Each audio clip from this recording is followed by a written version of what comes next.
Bienvenue à bord de l'Odyssée intérieure, le podcast où je vous accompagne dans un voyage profond vers la connaissance de soi, la gestion des émotions et la confiance en soi. Je m'appelle Erika et je suis coach certifiée Master Coach PNL et praticienne clean. Dans cet espace d'exploration, nous créons une petite bulle de douceur où nous plongerons ensemble au cœur de nos émotions, de nos peurs et de nos croyances. Alors, installez-vous confortablement et c'est parti. Bienvenue dans cet épisode de podcast où on parlera de ce qu'il est possible de mettre en place pour que nos enfants passent de meilleures nuits. On abordera les clés pour aider vos enfants à dormir paisiblement et favoriser une meilleure confiance en soi dans nos rapports à la parentalité. Je suis Erika et aujourd'hui nous avons le plaisir d'accueillir Alice, experte en coaching en parentalité positive. Dans cet épisode, nous allons plonger dans le thème des émotions, du sommeil et de la confiance en soi parentale. Nous découvrirons comment ces éléments sont interconnectés et comment vous, en tant que parents, vous pouvez les utiliser pour offrir à vos enfants des nuits sereines et équilibrées. Alors, bienvenue Alice. Merci. Comment vas-tu? Très bien, merci pour l'invitation. Je vais te laisser te présenter. Oui, d'accord. Donc moi, je suis Alice, je suis coach parental. Après avoir fait 14 ans en tant que prof des écoles, je suis aussi maman de 2 enfants. Et aujourd'hui, ma mission, c'est d'aider les mamans à gagner en sérénité et en confiance dans leur parentalité, en les accompagnant sur différentes thématiques, et notamment le sujet du sommeil, qui est mon expertise favorite, on va dire. J'accompagne aussi sur le sujet des pleurs des bébés, et puis sur les difficultés diverses, telles que la gestion des émotions, la gestion des cris, des fameuses crises, tempêtes émotionnelles qu'on peut avoir avec nos enfants, sur la communication avec eux, et puis sur aussi la gestion des conflits qu'il peut y avoir des fois dans les fratries. Et je suis là pour parler d'un de mes sujets du coup de cœur, le sommeil. Et cette fois-ci, au travers du fil des émotions et de la confiance en soi parentale avec toi. Donc, je suis ravie. Mais je suis ravie aussi. Je pense qu'on va en apprendre pas mal. Et est-ce que tu peux expliquer aux auditeurs ce qu'est la parentalité positive et en quoi elle contribue au sommeil des enfants? Alors, je t'avoue que c'est pas une question facile pour moi parce que je pourrais parler pendant des heures de ce qu'est la parentalité positive, mais je vais essayer de faire court en me basant sur ce qui est le plus important, sur l'essentiel pour moi. Alors, je dirais que la parentalité positive, c'est une façon d'élever ses enfants en leur donnant beaucoup d'amour, beaucoup de soutien, en ayant quand même des limites claires.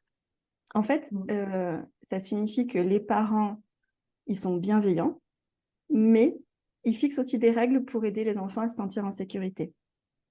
Vraiment, la base de la parenté positive, c'est d'instaurer une relation de respect mutuel.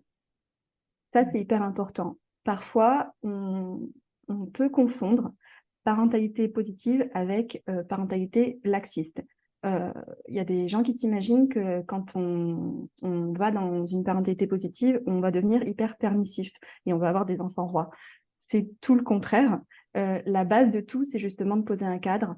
On encourage dans la parentalité positive à avoir des parents qui sont responsables et qui mettent justement ce cadre sécurisant pour leurs enfants. Et ça, c'est hyper important pour le sommeil. En fait, quasiment tout ce qu'on fait dans la journée a un impact sur le sommeil. Donc, ce cadre et cette sécurité, c'est la base de tout. Et puis, l'aspect central de l'éducation positive, c'est de créer un lien fort, ce fameux lien d'attachement sécurisant entre les parents et les enfants. Et ça, pareil, c'est central après sur l'impact que ça peut avoir sur le sommeil. Voilà. Quand on est dans la parentalité positive, on accueille les émotions. Donc ça, pareil, l'idée, c'est de répondre aux besoins émotionnels de nos enfants de façon aimante, de façon attentive, et de créer du coup ce sentiment de confiance et de sécurité, toujours pour un bon sommeil, puisque c'est notre thème d'aujourd'hui. Mais ça sert généralement pour tout, pour instaurer une bonne relation et que tout se passe bien de jour comme de nuit. Voilà. Si je devais juste résumer, je dirais que pour favoriser un bon sommeil, grâce à la parentalité positive, on va créer un cadre sécurisant, on va renforcer le lien d'attachement et on va répondre aux besoins émotionnels de l'enfant. En gros, c'est les 3 clés les plus importantes. J'avais un oncle qui m'a dit un jour, il m'a dit être parent, c'est 80% de bienveillance et 20% de fermeté. Ouais. Et j'ai trouvé ça génial. Enfin, c'est quelque chose qui m'est toujours resté.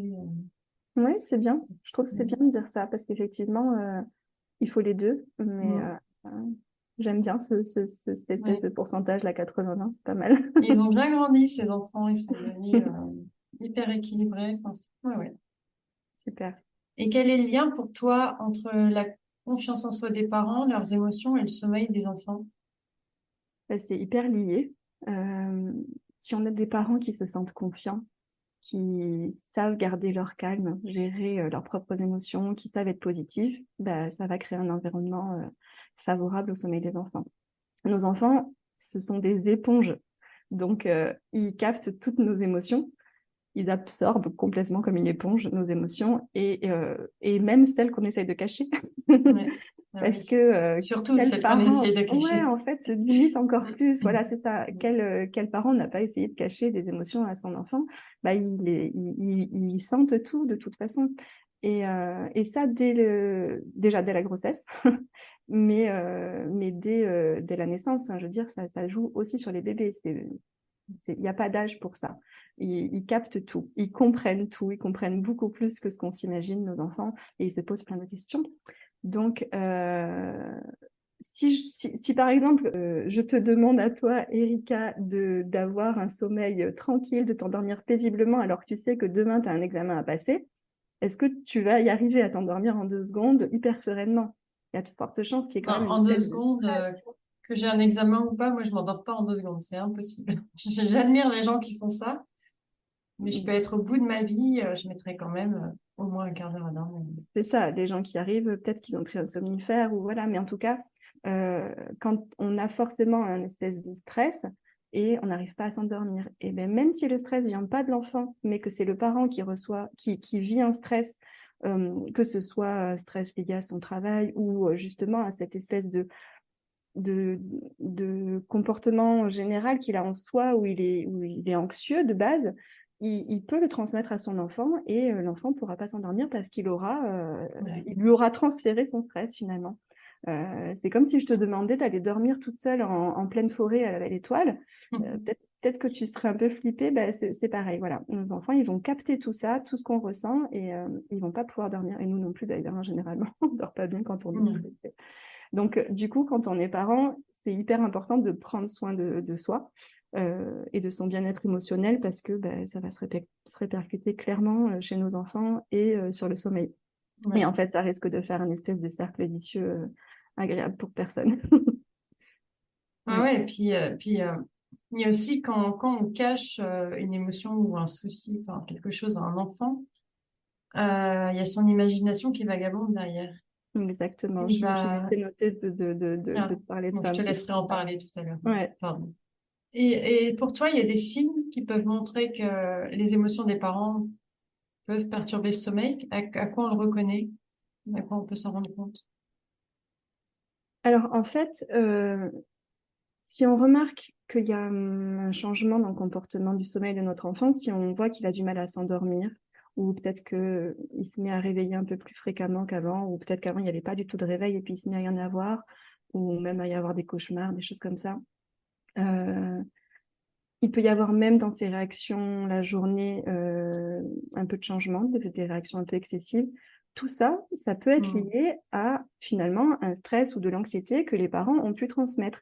Donc ça peut être hyper intéressant d'observer ce qui se passe pour notre enfant, mais au lieu tout de suite de se dire mon enfant a un problème, peut-être de prendre un petit temps Hmm. d'introspection, de se dire est-ce que moi déjà personnellement en tant que parent, il se passe pas un petit peu des choses dans ma vie et dans Ouais. mes propres émotions, et du coup dans ce que je peux faire ressentir à mes enfants, qui du coup pourraient expliquer tout ça.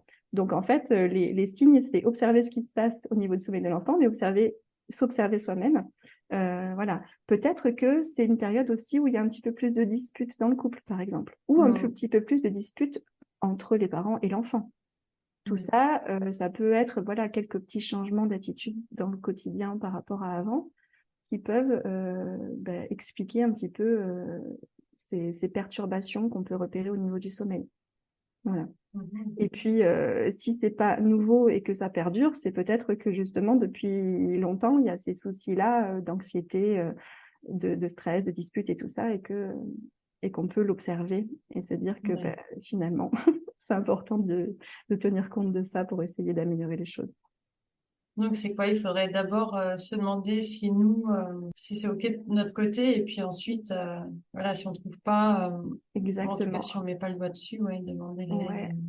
En fait, là, tu mets le doigt sur quelque chose, moi, que quand je me suis orientée vers l'éducation positive, je viens pas du tout de ce milieu, hein, moi. Hein. Je n'ai pas du tout grandi dans une éducation positive. Et quand je me suis pensée sur cette question et que j'ai été formée là-dessus, c'est ce qui m'a le plus marqué, du coup, personnellement, parce que je me suis rendu compte qu'en fait, il fallait accepter, si on voulait aller vers cette sérénité générale dans la famille, que ce soit pour nos enfants et pour nous, il fallait quand même accepter justement ce travail d'introspection un petit peu fréquent et arrêter d'être sans cesse dans c'est la faute de mon enfant, il me cherche, etc. Voilà. Et en plus, moi, avec mon travail de professeur des écoles que j'avais au moment où je me suis intéressée à ça, j'étais vachement là-dedans, à toujours me dire c'est la faute des enfants et tout ça. Et en fait, se remettre en question soi-même, c'est hyper, hyper important. Et ça fait pas de mal parce qu'on en a besoin aussi pour nous continuer à grandir, quoi. Parce que finalement, c'est un chemin qui dure toute la vie, quoi. On en a besoin, mais est-ce qu'on en a envie? Ça, c'est autre chose. Ouais, voilà. En fait, c'est ça. C'est dur d'en avoir envie, mais quand on a pris conscience à quel point ça pouvait avoir un impact positif à la fois sur soi-même et sur ses enfants, le sommeil des enfants et globalement la vie de famille, des fois, ça peut être bien de se dire, c'est pas grave en fait de se remettre en question. On est tous, on a tous l'empreinte de la propre éducation qu'on a reçue, des expériences qu'on a vécues dans notre vie, qui font la personne qu'on est aujourd'hui. Mais des fois, on agit un peu sans réfléchir. C'est pas péjoratif, hein, on passe tous par là. On fait les choses de façon systématique parce qu'on a vu, fait, et on recommence et on prend pas souvent le temps nécessaire pour des fois se poser et observer un peu comme si on s'observait soi-même. Presque ça pourrait valoir le coup de mettre une caméra et de se voir faire et de se rendre compte qu'en fait, là, ça va pas, la façon dont on s'y prend. On a une espèce d'anxiété générale qui est là en permanence, par exemple, et puis ça explique plein de choses, quoi.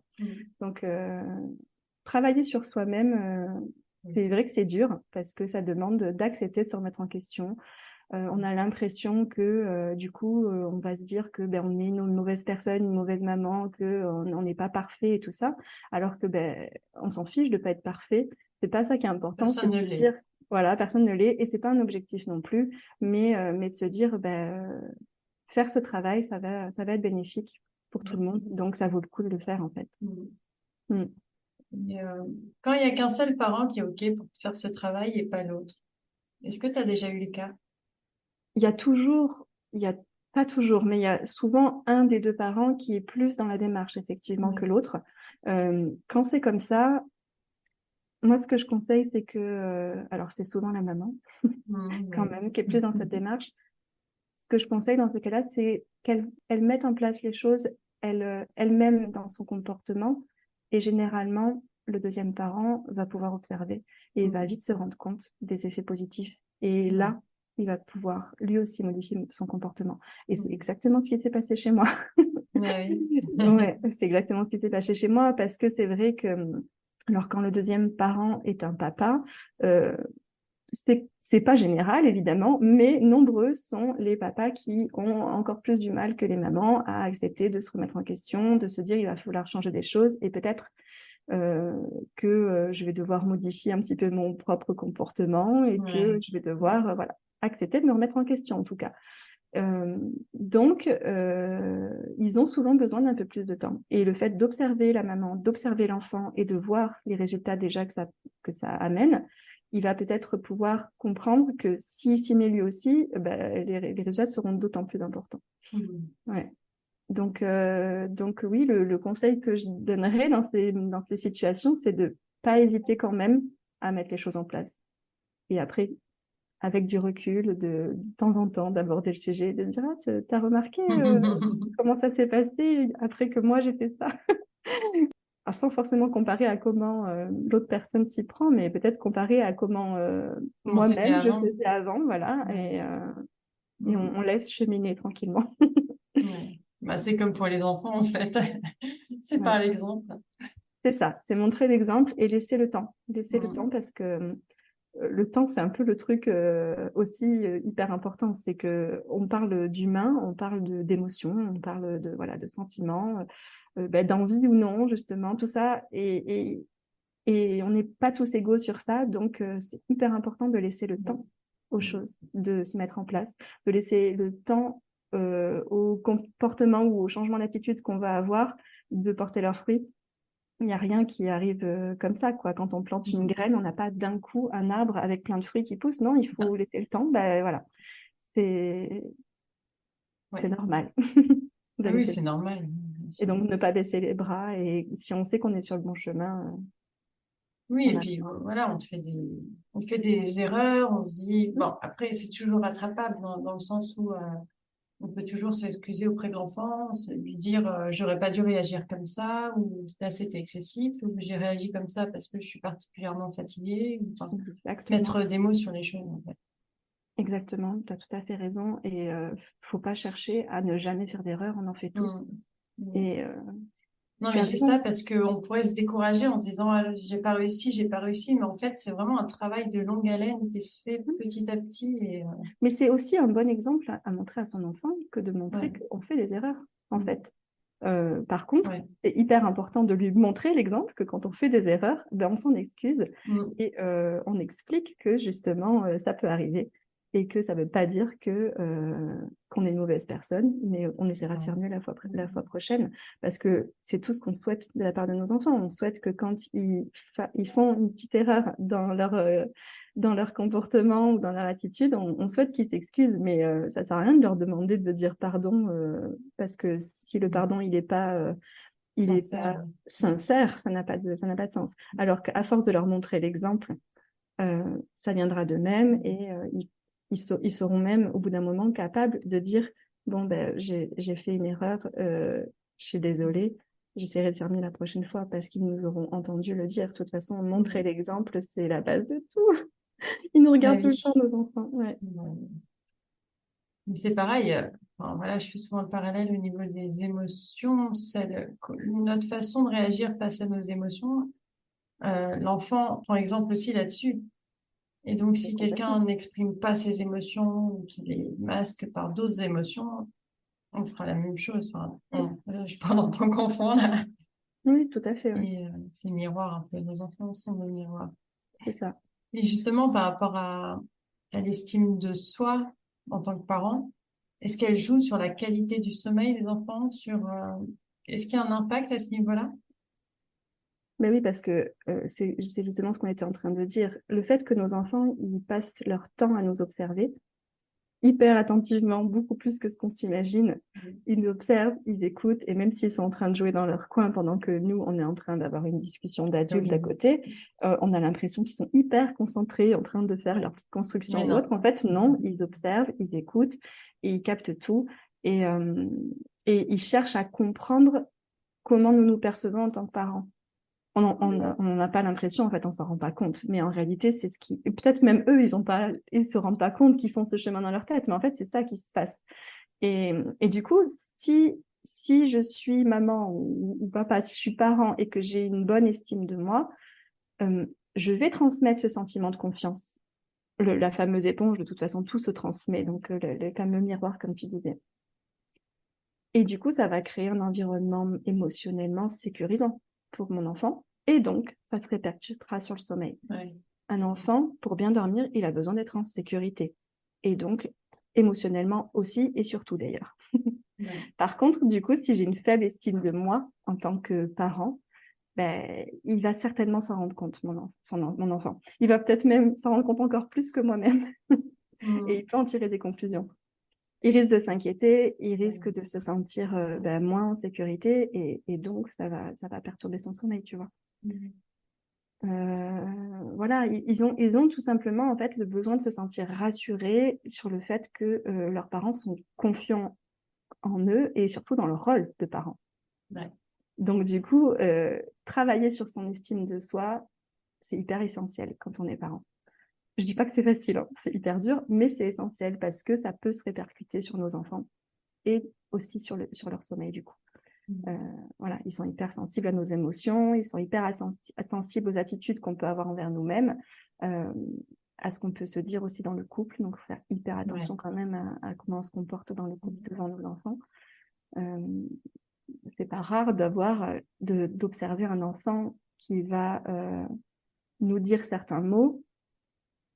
On va être hyper fâché après lui. Et en fait, si on prend le temps d'observer, on se rend compte que c'est peut-être des mots qu'on s'est dit dans le couple devant lui. Et on croyait qu'il n'avait pas capté ça. En fait, il a capté. Et après, il le reproduit. Et à lui, on va le reprocher. Alors qu'en fait, finalement, c'est notre faute. Mais voilà, c'est encore l'histoire de se remettre en question. C'est pas si simple.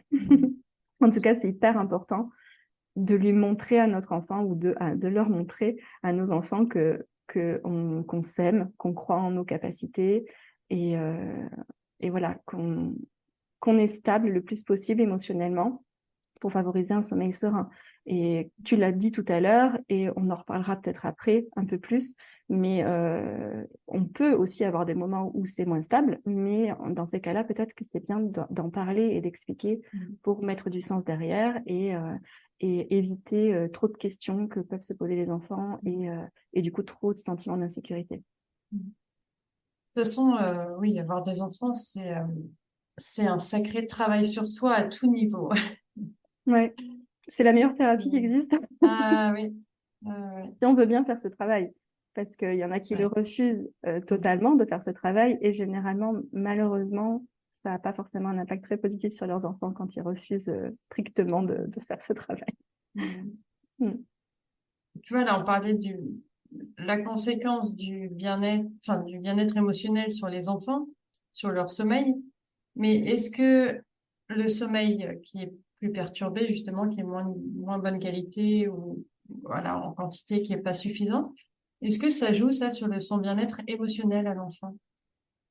Ah ben oui, mais pas qu'à l'enfant d'ailleurs, hein. Oui. Quand on est adulte, on a sûrement déjà observé que une nuit où on a très très peu dormi, le lendemain on manque de patience, etc. Donc évidemment, un enfant, tout est multiplié chez les enfants. Donc oui, un enfant qui dort pas bien, qui a un sommeil trop perturbé, ça va avoir vachement d'impact. Ça va déjà sur ses émotions. Les émotions, elles vont être complètement instables et c'est assez logique.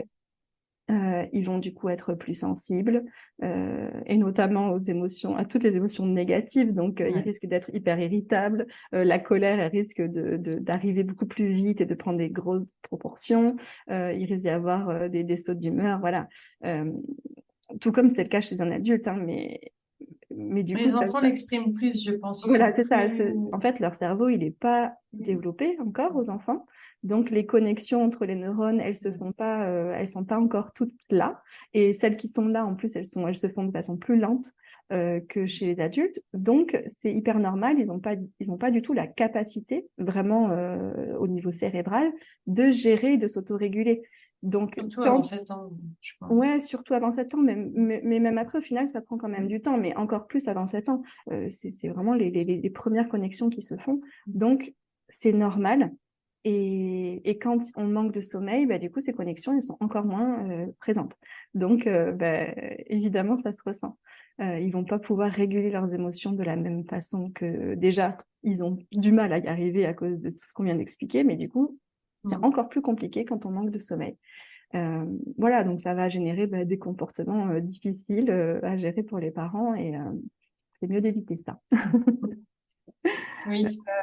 Ils risquent aussi, les enfants, d'avoir, s'ils n'ont pas assez dormi, des difficultés cognitives. Donc, notamment s'ils sont déjà à l'école, ça peut vachement jouer sur le fait d'être capable ou pas d'être en capacité d'apprendre de nouvelles choses. Voilà, les fonctions cognitives des enfants et leur attention sont vachement liées au sommeil qu'ils ont eu la nuit précédente. Et puis, si ça dure, en plus, c'est encore pire. Voilà, leur concentration, leur capacité d'apprentissage, tout ça, ça va être impacté. Et puis, si on ne traite pas le problème du sommeil de son enfant, si c'est quelque chose qui n'est pas que passager, clairement, ça peut générer des difficultés scolaires après. Et c'est dommage, en fait, parce qu'il existe des solutions pour améliorer le sommeil. Et c'est dommage de ne pas les prendre parce qu'on n'a pas envie, forcément, que nos enfants aillent vers des difficultés scolaires à cause de ça, finalement. Donc voilà. Donc après, il peut y avoir aussi d'autres problèmes de comportement parce que ça peut générer une espèce d'hyperactivité, de l'impulsivité, des enfants qui vont être tout le temps dans l'opposition. Oui, de l'agressivité aussi. De l'agressivité, voilà, du mal à accepter les règles et globalement à se comporter correctement socialement. Et du coup, dans un groupe, s'ils sont à la crèche ou à l'école, de façon appropriée, et ben tout ça, alors il y a plein de choses qui entrent en compte là-dedans, évidemment, mais le sommeil, un mauvais sommeil, ça fait partie des facteurs qui peuvent aller vers ce genre de comportement. Donc ça a vraiment un fort impact, le sommeil, sur tout, sur les émotions, sur les relations, etc. Par contre, c'est important de savoir qu'il y a des enfants qui sont plus sensibles que d'autres, donc l'impact sera différent d'un enfant à un autre. C'est comme ça. C'est sûr, hein, Il y en a ce sont qui, des humains. ouais, voilà. Donc, il y en a qui vont avoir des nuits pas terribles et ça va pas forcément trop se ressentir dans le quotidien. Et il y en a pour lesquels ça va se ressentir fortement. Et donc, voilà, faut l'accepter. Si c'est quelque chose, par contre, voilà, de très ponctuel, comme par exemple, on a fait une sortie un week-end, nos enfants, ils ont mal dormi parce que on les a un petit peu emmenés à droite à gauche, couchés tard et tout ça. On sait qu'on les met dans cette situation. C'est à nous de prendre nos responsabilités, de se dire, j'ai mis mon enfant dans cette situation-là de sommeil perturbé. Et donc, j'accepte que pendant un jour ou deux derrière, il puisse y avoir des répercussions sur tout ça. Et d'accueillir parce que ça va passer et ça ira mieux en se remettant dans un rythme de sommeil plus normal. Et c'est hyper important de pas, après leur en vouloir et passer une sale journée le lendemain, parce que de toute façon, c'est inévitable que ça ait un impact. Ah ouais, non, mais, non, on va se pourrir, si par exemple c'est la nuit du samedi au dimanche, on va se pourrir notre dimanche pour rien. Voilà, accepter que ce jour-là, ce soit un peu plus compliqué, travailler sur notre propre patience, ce qui est généralement compliqué, puisque souvent ce sont des nuits où nous-mêmes nous dormons moins, mais il faut en être conscient, et être conscient que c'est de notre responsabilité de parents de comprendre qu'on a créé cette défaillance un petit peu dans le sommeil de notre enfant et de se dire que l'impact que ça a, il est inévitable. Notre enfant ne fait pas exprès le lendemain d'avoir du mal à gérer ses émotions, d'être plus impulsif, etc. Il ne fait pas exprès. Ouais, non, mais ça me fait rire ce que tu dis, parce que ma grande fille de 15 ans, c'est ça, depuis qu'elle est toute petite, si elle dort mal ou qu'elle se couche tard, le lendemain ou les 2 jours suivants, c'est un enfer. Ouais. Et mais même encore maintenant, elle a 15 ans. Ouais. Donc, mais en fait, petite dédicace si elle m'écoute. Dédicace à toi, alors. Ouais, très compliqué. Hein. Je sais qu'on aimerait entendre autre chose que c'est normal, mais oui, c'est normal en fait, et comme plein de choses dans le comportement de nos enfants qui sont normaux, mais du coup, c'est notre responsabilité de faire avec finalement. Et donc, voilà, moi je suis là aussi pour ça, pour accompagner les parents à savoir comment concrètement après on peut faire pour gérer tous ces moments-là, parce que évidemment, c'est pas simple. Alors, on lui parle le moins possible, parce que dès qu'on lui parle, on se fait aboyer dessus. Donc, on sait que le lendemain, il faut pas beaucoup lui parler. Voilà, en douceur. Et puis... On est nous-mêmes sujets à beaucoup de changements dans nos émotions et tout ça quand on a mal dormi. Donc, c'est pas du tout étonnant que ce soit le cas pour nos enfants. On leur demande des fois plus que ce qu'on oui. Mais justement, quand les parents manquent eux-mêmes de sommeil, comment ils peuvent faire par rapport à ça? Alors, si possible, demander de l'aide. S'il y a les grands-parents dans le coin, ça peut aider. Prendre le relais pour que... Ouais. Si on peut, c'est la meilleure des options, je trouve. Et sinon, si on peut pas, c'est d'accepter de lâcher prise un petit peu pour laisser à tout le monde le temps de se reposer. Je pense que ça peut aussi être une bonne option. On n'a pas rester constant quand même sur les règles de vie et tout ça, oui. Mais par contre, ouais, lâcher prise un petit peu et créer ce jour-là un environnement favorable à ce que les émotions puissent sortir s'il y a besoin. Donc, si l'enfant il a besoin d'aller se défouler, l'emmener dehors, notamment, ça peut faire partie des options hyper intéressantes. Rester dans le canapé le dimanche, Ouais, nous, comme c'est on plus faisait, ça, les journées pyjama. c'est ça. Ça peut être bien pour Ouais. certains enfants. Et il y en a d'autres pour qui, malgré la fatigue, ils ont besoin justement d'aller s'exprimer et de D'accord. sortir. Donc en fait, il n'y a pas forcément de réponse toute faite. Il faut observer nos enfants, il faut tester les choses. Et puis il faut les observer et voir en fonction de leur comportement et leur réaction et se dire, OK, si là, s'il est un peu en hyperactivité, ben, on va sortir, il va pouvoir courir et tout ça. Et donc, Ouais. il dormira mieux ce soir, ça ira mieux. Et si au contraire, il est complètement amorphe, pas forcément ce jour-là le solliciter et lui demander de faire des trucs incroyables, le laisser tranquille, ça peut être bien aussi, quoi. Allez, on va faire d'acrobranche. Ouais, voilà, c'est ça. Et qu'est-ce que tu conseillerais comme outil ou comme ressource pour approfondir un peu tout ce dont on parle depuis tout à l'heure? Du coup, bah, les ressources, déjà, il y a plusieurs livres qui sont intéressants, donc je peux en citer quelques-uns. Il y a le livre Dormir sans larmes du docteur Rosa Jové, que j'aime beaucoup, sur le thème du sommeil. Il y a les 2 livres de Mélanie Bilodeau. Il y a Soyez l'expert de votre bébé et Soyez l'expert de votre tout petit. Elle parle pas que du sommeil, mais le sommeil, il est à l'intérieur et tout ça, ça nous aide à avoir plein de pistes pour faire justement ce lien, ce fameux lien entre la parentalité positive et le sommeil de nos enfants. Voilà, ça, ce sont des ressources que j'aime beaucoup. Et puis ensuite, il y a les ateliers que je propose éventuellement.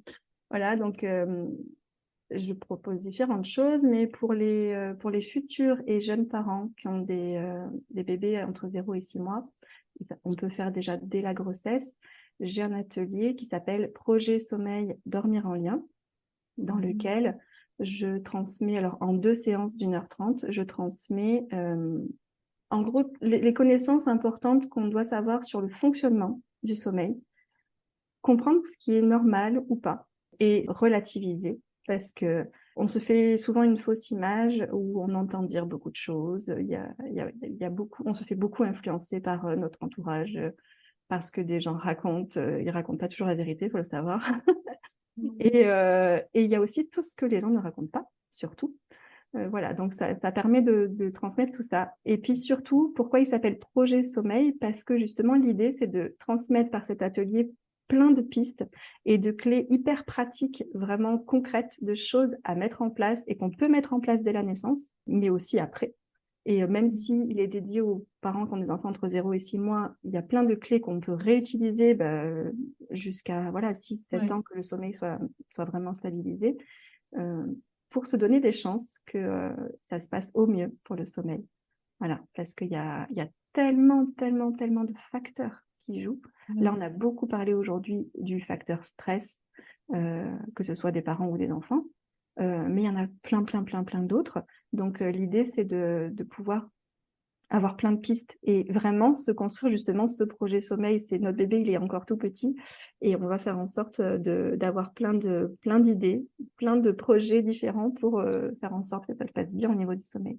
Et puis pour les enfants plus grands que ça, parce qu'il y en a quand même beaucoup qui ont plus de 6 mois, pour les enfants plus grands que ça, moi je propose pour le coup des accompagnements vraiment individualisés, personnalisés, où je vais prendre le temps de creuser pour analyser et comprendre tout le quotidien de l'enfant et du coup aussi de la famille en général, que ce soit ses journées comme ses nuits, pour essayer de comprendre au mieux sur quels facteurs justement on va pouvoir jouer, puisqu'ils sont nombreux. Moi, je vais pouvoir proposer un vrai plan d'action précis pour que sur la situation précise de l'enfant, du sommeil de cet enfant-là, on puisse aller vers une amélioration.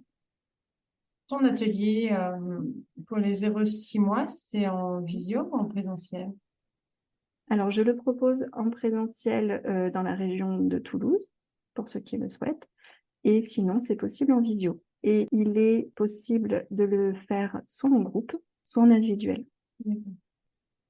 comment la parentalité positive peut aider les parents, les enfants, mais comment ça peut aider les parents à gérer leur propre stress et anxiété. Toujours lié au sommeil des enfants, mais je pense que ça peut être plus global. Alors, en fait, quand on s'intéresse à la parentalité positive, on va acquérir des connaissances sur le développement de l'enfant et sur ses besoins spécifiques, que ce soit lié au sommeil ou pas, mais c'est le fait de comprendre en fait toutes ces étapes de développement qui va nous aider et qui va surtout nous permettre d'aller vers des attentes qui sont réalistes. Parce que ça, justement, c'est souvent un des gros problèmes, c'est qu'on s'attend à des choses qui sont pas possibles, en fait, que notre enfant n'est pas capable de réaliser à l'âge qu'il a, à son état de développement. Donc, s'intéresser à comment ça fonctionne, ça aide vraiment à ajuster ses attentes et à accepter, à comprendre un petit peu mieux ce qui se passe, en fait, et à accepter. Par contre, évidemment, c'est mieux si on a des clés sur comment faire pour bien vivre ce qui est justement normal. Voilà, l'idée, c'est ça, c'est d'être accompagné pour savoir comment s'y prendre pour vivre cette fameuse normalité qu'on aimerait être autre, généralement. Voilà. Et puis après, ben, avoir une approche bienveillante envers soi-même, c'est quand même sacrément important. Et ça fait partie des choses que la parentalité positive aide à développer parce que on va aller vers tout ce qui est bienveillance et on va essayer de se l'appliquer à soi-même. On va se donner la permission d'être des humains, pas des robots, pas des machines qui réussissent tout et qui sont parfaites. Voilà, on va accepter que notre stress et notre anxiété, ben, ça peut nous arriver, mais que ça a un impact.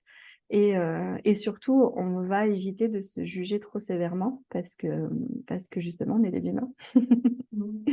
Voilà.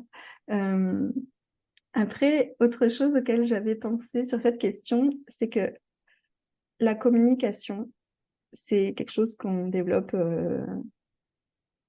plus, je pense, quand on s'intéresse à la parentalité positive. Alors déjà, avec notre enfant, on va plus communiquer, donc on va pouvoir lui expliquer ce qui se passe. Quand on a nous-mêmes justement des émotions, on va pouvoir expliquer. Alors, je dis pas qu'il faut tout expliquer à nos enfants, nos problèmes de couple ou ce genre de choses, évidemment, mais juste mettre des mots sur nos émotions. Juste, on peut lui dire qu'on est un petit peu triste sans forcément dire toujours pourquoi on est arrivé à cette tristesse.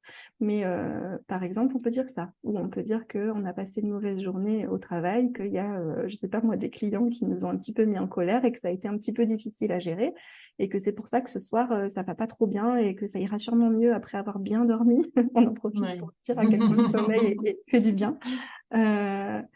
Voilà, en fait, l'idée, c'est que d'accepter justement, je reviens à ce que je disais tout à l'heure, d'accepter d'être humain, mais de le transmettre à nos enfants, que c'est normal de vivre tout ça, et de communiquer avec lui sur ça. Ça va justement le rassurer et ça va aller vers ce fameux sentiment de sécurité qu'on espère créer chez notre enfant pour qu'il dorme bien, entre autres, et pour créer cette relation de confiance et voilà, globalement, un beau lien entre parents et enfants. Voilà, on va aussi éviter au maximum les conflits non résolus avant de se coucher. Il n'y a rien de pire que d'aller se coucher. Que ça soit en couple ou avec les enfants, dans tous les cas, jamais se coucher fâché. Exactement. Toujours finir par de la tendresse, un câlin et justement des excuses si possible. Voilà, dire qu'on s'aime et que ça arrive de passer par des moments plus difficiles ou émotionnellement compliqués, tout ça. Parce que clairement, là, c'est sûr que si on va se coucher et qu'on s'est fâché avec notre enfant et que ça s'est pas terminé par un moment comme ça va se sentir sur son sommeil. Peut-être que il va pas nous appeler, qu'on le captera pas, mais il dormira quand même mal et ça aura un impact sur son comportement du lendemain et tout ça. Donc c'est hyper important. Voilà. Et puis on va aussi pouvoir communiquer à l'extérieur. Quand on s'ouvre à ces questions-là, on essaye, si possible, d'en parler, de discuter avec d'autres parents, avec des professionnels et d'accepter que c'est normal de se faire aider quand on a des moments un peu plus compliqués, d'accepter d'être soutenu parce qu'on a tous besoin à des moments d'être nous-mêmes adultes soutenus et rassurés. Tout ce qu'on doit donner à nos enfants, il faut s'accorder d'aller vers ces ressources-là pour nous aussi.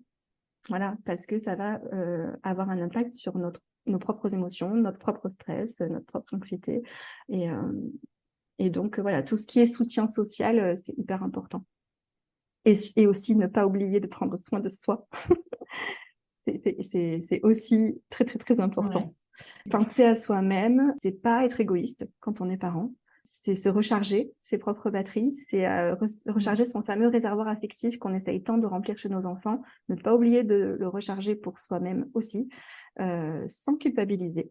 Parce que j'entends combien de mamans qui culpabilisent quand elles font une sortie entre copines. Mais non, au contraire, vous êtes en train de faire quelque chose de bien pour vos enfants. Vous prenez du temps pour vous, vous vous rechargez et après, vous serez d'autant plus présente et bien dans vos baskets pour passer de bons moments avec vos enfants. Donc, pas de culpabilité sur ça, surtout pas, surtout pas. Et on peut justement expliquer ça à nos enfants. Hein. On peut leur expliquer. Il y a, ah oui, tiens, dans les ressources, un livre que j'aime beaucoup qui s'appelle Aurèle et le réservoir d'amour de Soline Bourdever-Vessière. Elle a d'ailleurs une collection, il y en a 3 avec ce personnage qui sont super. Et ça permet vraiment de montrer à l'enfant à quel point remplir son réservoir affectif est important. Et ça permet de lui montrer que c'est bien d'aller chercher à remplir le réservoir des autres et le sien. Et c'est vrai que moi, je me souviens quand j'ai amené ce livre à mon fils, c'était rigolo parce que des fois, c'était lui-même qui venait me faire un câlin et qui me disait ça va, maman, est-ce que ton réservoir, il se remplit là? Et voilà, il avait compris que lui aussi pouvait chercher à remplir mon réservoir. Et du coup, je me servais de cette image aussi pour justement, si je vais boire un verre avec des copines le soir et qu'il reste tout seul avec papa, enfin à l'époque, il n'y avait pas encore ma deuxième, je pouvais lui dire que là, c'était aussi un moment où j'allais pouvoir, en faisant ça, remplir un peu mon réservoir. Et du coup, il le comprenait parce qu'il avait compris à quel point lui aussi, il avait besoin de ça. Et voilà, donc faut se l'autoriser. C'est important. Oui, et puis c'est comme le masque oxygène dans l'avion. Enfin, il faut que toi, tu sois bien Exactement. pour pouvoir aider l'autre. Et là, c'est que tu sois bien pour pouvoir mieux aimer l'autre aussi. Mais c'est exactement ça. Ouais. Ouais, tout à fait. Est-ce que tu as d'autres conseils pour prévenir les troubles du sommeil chez l'enfant? Ne pas oublier justement ce fameux lien d'attachement, donc toujours être dans créer de la relation avec nos enfants, remplir ce fameux réservoir affectif, que ce soit remplir celui de notre enfant et le nôtre, accueillir les émotions, hyper important. Ne jamais reprocher à un enfant de vivre une émotion parce qu'elle est là, elle a le droit d'exister, l'émotion, donc on l'accueille. Évidemment, on ne va pas accepter tous les comportements liés à cette émotion, mais on va accueillir l'émotion en elle-même. Voilà, et puis ce que je pourrais dire, on l'a peut-être un petit peu dit, mais j'ai pas peut-être insisté beaucoup sur ça, c'est le fait de prendre soin, de répondre aux besoins de nos enfants tout au long de la journée, parce qu'on prépare le sommeil, dès qu'on se réveille, on prépare le futur sommeil, le futur coucher. Ça se joue vraiment sur 24 heures, c'est pas on s'y prend 1 heure avant, et alors oui, hein, évidemment, avoir un très bon rituel bien rodé et bien sécurisant pour notre enfant, c'est hyper important et c'est aussi une de mes recommandations, évidemment. Mais c'est pas suffisant parce que le sommeil, justement, il est impacté par tout ce qui s'est passé. Donc, répondre aux besoins de notre enfant tout au long de la journée, répondre à ses besoins divers. Alors après, il faut les observer, mais son besoin de se dépenser, d'être au contact de la lumière du jour, parce que quand on reste enfermé toute la journée, généralement, ça se passe pas bien la nuit.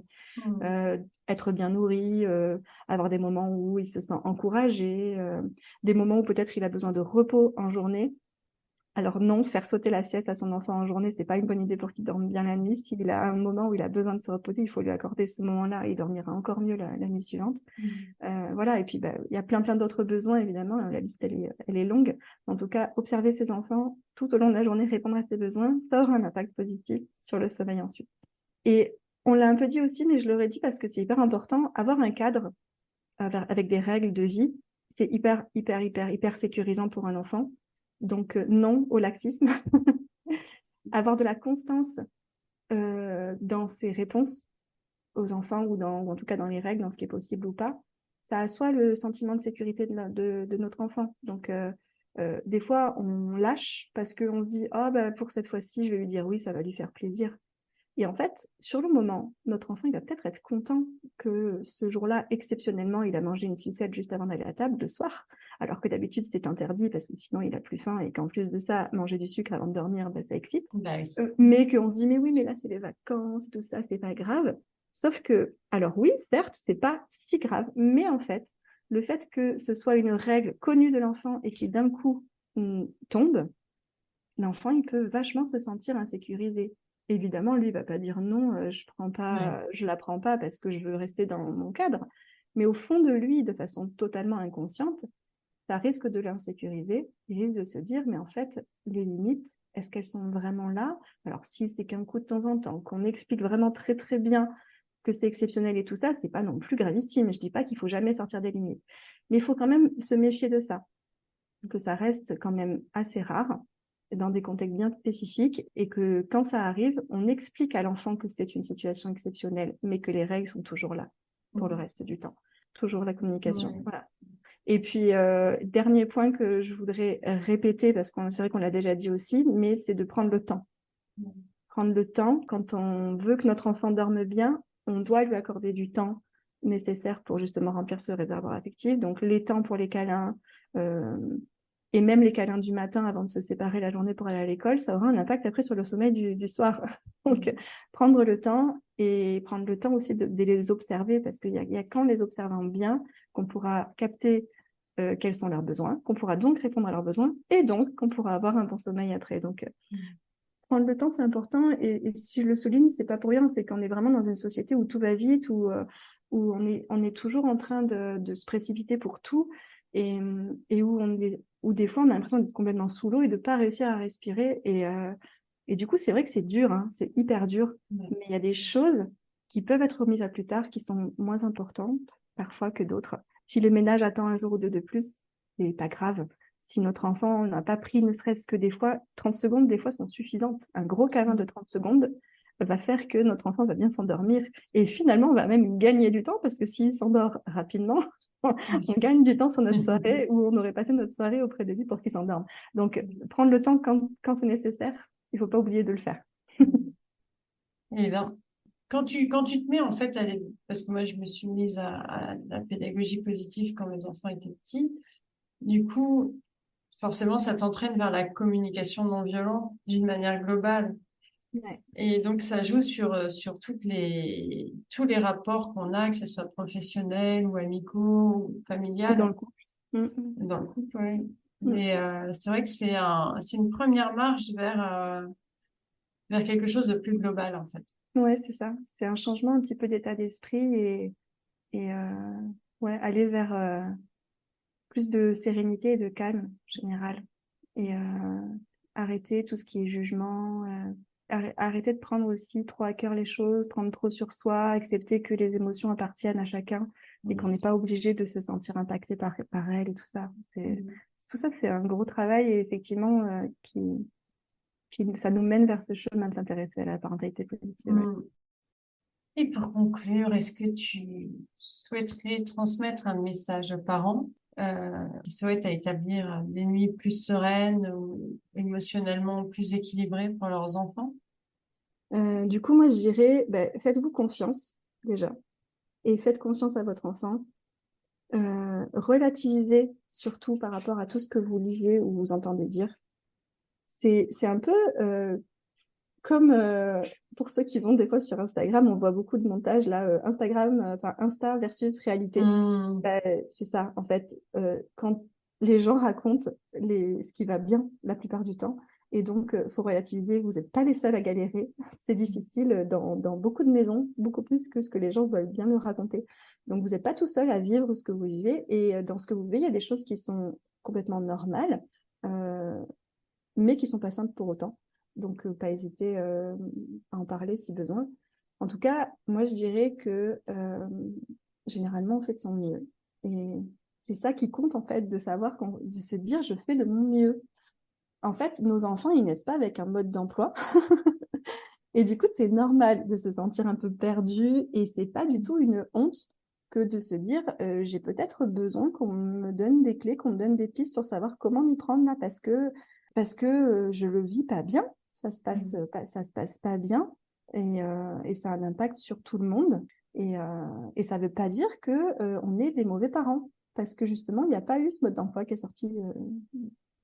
Voilà. Mm. Donc, au contraire, en fait, faire le choix délibéré de pas baisser les bras, d'accepter de se faire accompagner plutôt que de subir la difficulté, bah, c'est au contraire prendre les choses en main et c'est aller vers ce qu'il y a de mieux pour toute la famille. Notre objectif, c'est quand même d'avoir tout le monde, les parents et les enfants, qui a un quotidien le plus serein possible, que ce soit de jour comme de nuit. Et donc voilà, ne pas culpabiliser de prendre les choses en main. Au contraire, c'est ne rester là à rien faire et à se dire ah, mais parce que sinon après on va dire que je suis une mauvaise maman, que j'étais pas capable de me débrouiller toute seule. Ben non. Et d'avoir des relations apaisées à la maison, ben c'est quand même la base de globalement le bonheur en famille, quoi. Bah oui. Puis il faut pas oublier aussi qu'avant, il y avait du monde autour des mamans pour les aider, pour les Exactement. accompagner. Là, on est dans une société qui est beaucoup plus individualiste, mais avant, il y avait les grands-mères, il y avait Oui. Oui, il y les avait autres même les mamans, voisins enfin, il et y tout avait ça, beaucoup ouais. d'entourage, quoi. Mais là, maintenant, bon, on est un peu, c'est un peu nouveau tout ça, d'être livré à soi-même avec un enfant, tu te retrouves seul et tu sais pas Oui, c'est ça. comment gérer, quoi.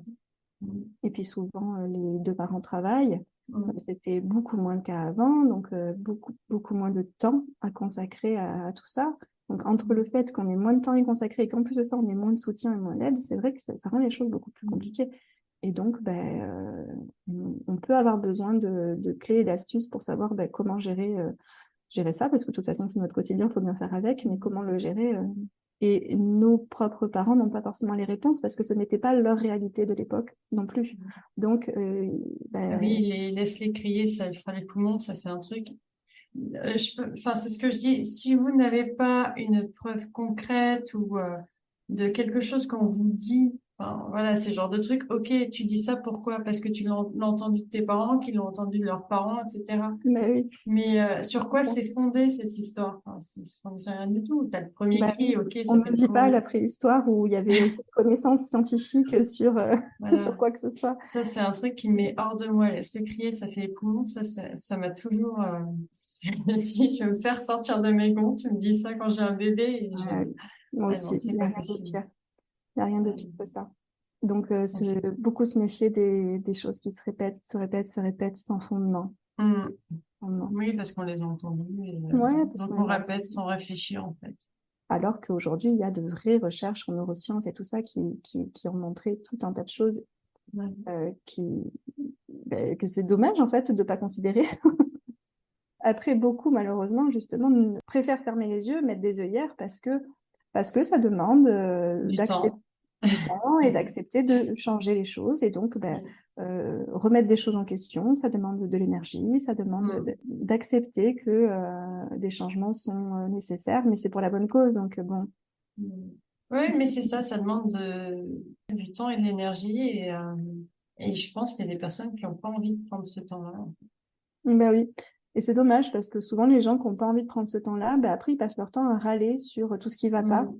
Mais il vaut mieux perdre un peu de temps à résoudre toutes ces problématiques, à aller voir les différents professionnels qui peuvent nous aider. C'est peut-être un petit peu de temps perdu, mais c'est tant de temps gagné pour après. Globalement, c'est du temps gagné aussi sur tous les moments où, au lieu d'être en train de se chamailler, on passera des bons moments. Donc, bon, Hum.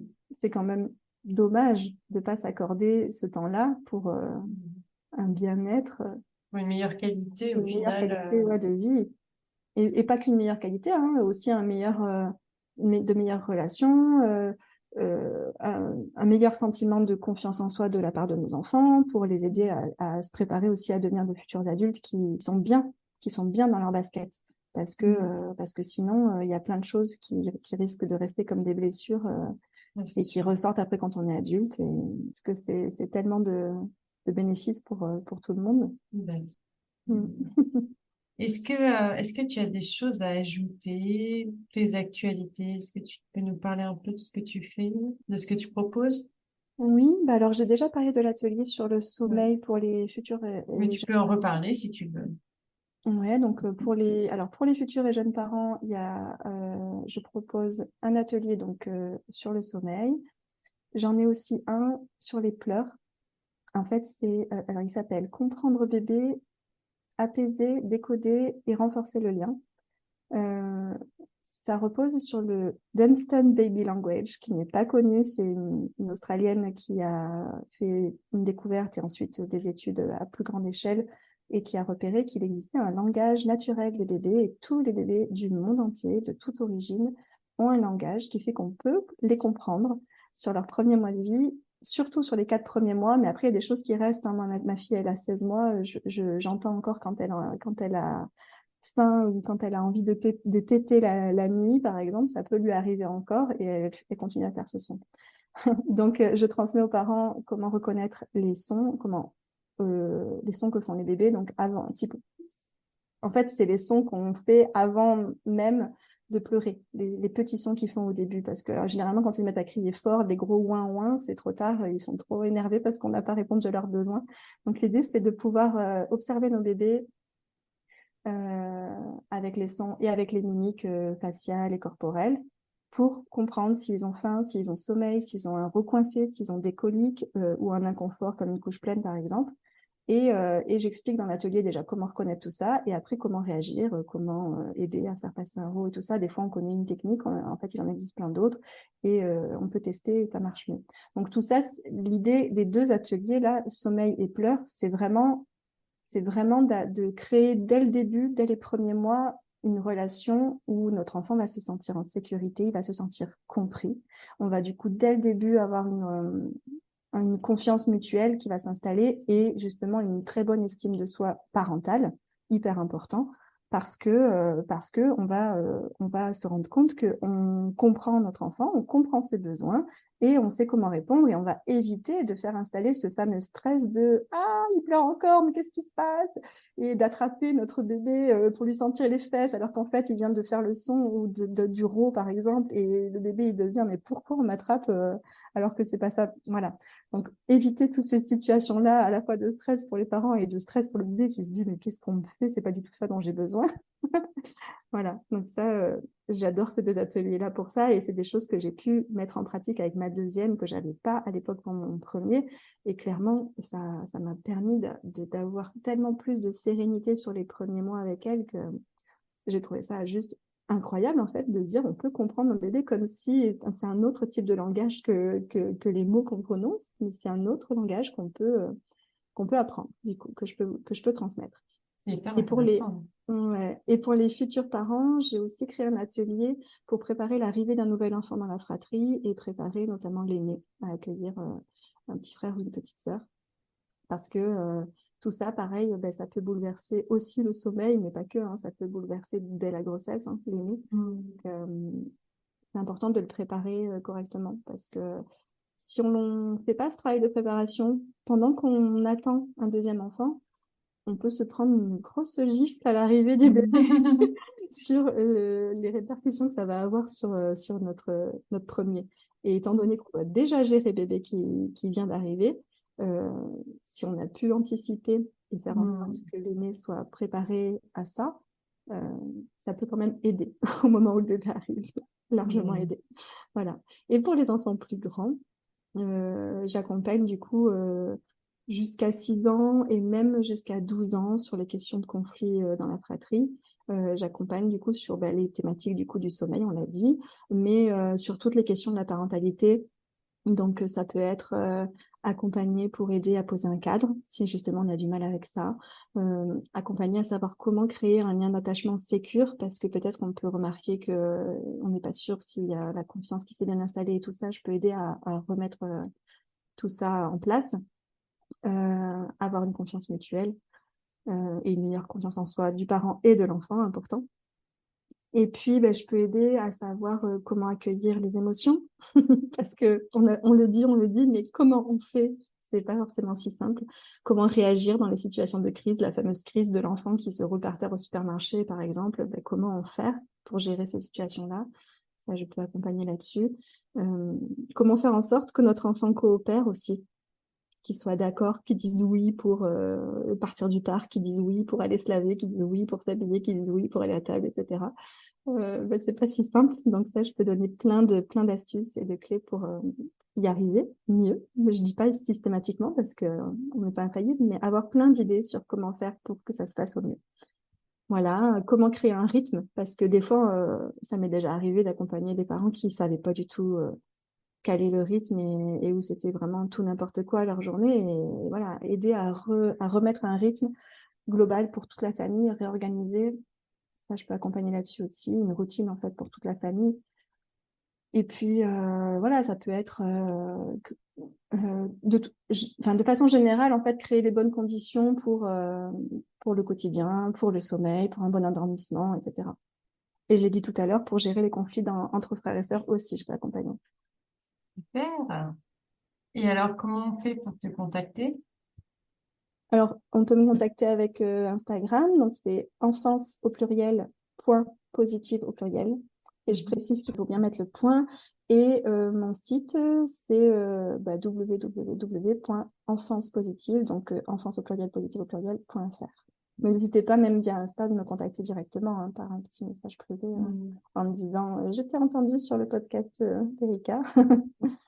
De toute façon, donc là, tu fais des ateliers en présentiel sur Toulouse et sinon, c'est en visio, c'est ça? Oui, j'en fais très peu en présentiel, mais pour ceux qui sont sur Toulouse, ça peut être chouette. Notamment, pour l'instant, en présentiel, je fais surtout tout ce qui concerne les futurs et jeunes parents. Et sinon, tout est faisable à distance, que ce soit atelier de groupe ou accompagnement individuel. S'il y en a qui veulent savoir les dates en présentiel, si jamais il y en a qui sont sur Toulouse, tout est dans la bio Instagram et sur mon site. Voilà. Et tout ce qui est en visio, je pose pas forcément de date, donc il faut pas hésiter à me contacter, à me dire qu'on est intéressé. Si on arrive à créer un petit groupe, on peut poser une date qui convient à tout le monde. Et sinon, je peux proposer de rediriger vers un accompagnement personnalisé.